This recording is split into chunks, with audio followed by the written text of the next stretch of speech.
It was the end of a busy day. The engines had been working hard. They were feeling pleased and proud. Except Henry. He was feeling ill. "What's the matter with you, Henry?" Thomas asked. "My boiler's grumbling." "Maybe it's grumbling at you," teased Thomas. "That's not funny," hissed Henry. "You just don't care."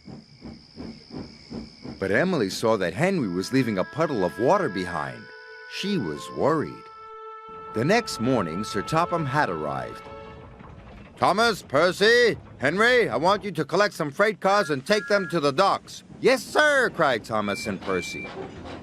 Henry watched the engines puff away. He didn't feel well. "Useful engines don't complain," Henry muttered. He was leaving water everywhere as he chuffed towards the coaling plant. When Emily saw this, she was more worried than ever.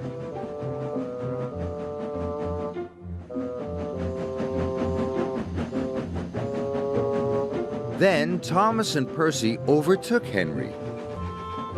"Hurry up, Henry!" Percy tooted. "I can't go any faster," Henry chuffed miserably. "You're just being lazy," teased Thomas. By the time Thomas and Percy reached the coaling plant, they had a naughty plan. "Please, sir," said Thomas, "Henry wants to take more freight cars." "He is bigger," added Percy.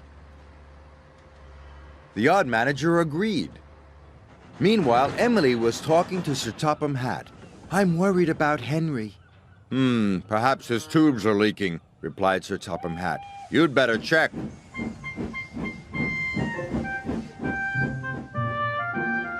By the time Henry reached the coaling plant, Thomas and Percy had already left.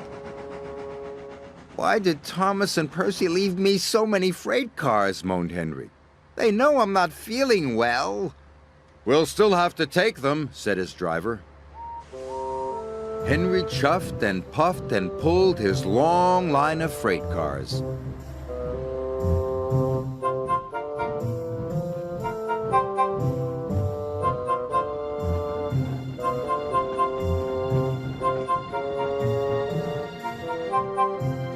"You can do it, Henry!" encouraged his driver.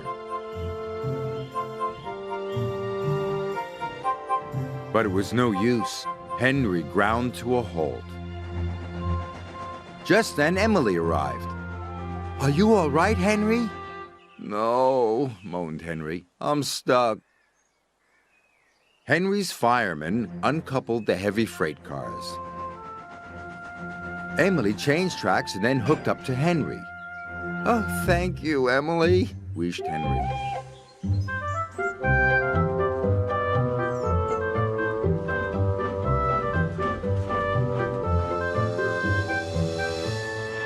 Emily and Henry puffed into the docks.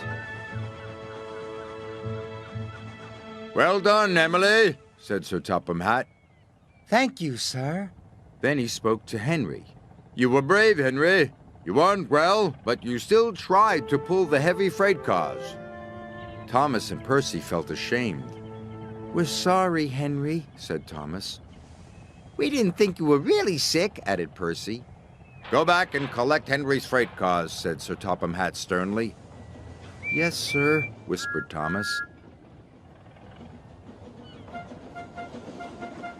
Soon Henry was mended and back at work. "You're looking so much better," said Emily. "Well, they mended my tubes, but they didn't even look at my brakes, my gauges, my squeaky wheels." Emily smiled. "All in good time, Henry." Poor Henry.